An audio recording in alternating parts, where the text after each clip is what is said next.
Millions of children who might not have had any gifts under the tree will be getting a toy or two this holiday season thanks to Toys for Tots. You might think a global pandemic means fewer toys, but that's not so, as CBS's Deborah Alfarone explains.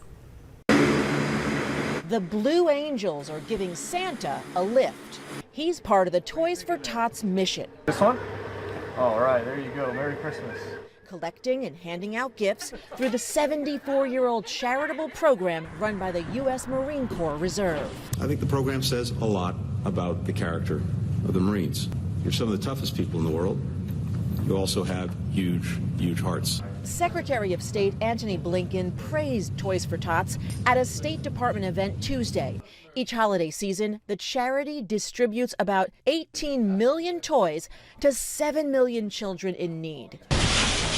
8 truckloads of toys are headed to communities devastated by tornadoes earlier this month. We try to be the secret Santa. Ted Sylvester is a vice president with the Toys for Tots Foundation. What's different this year? Working with COVID restrictions and concerns, we're doing a lot more drive-through distributions. We had some issues with supply chain disruptions. Sylvester says 2020 was a record year, even though COVID-19 meant fewer volunteers. We distributed over 20 million toys to 7.4 million children despite the pandemic. Marines are going to get the job done. And with just a few more days until Christmas, organizers say there's still time to give.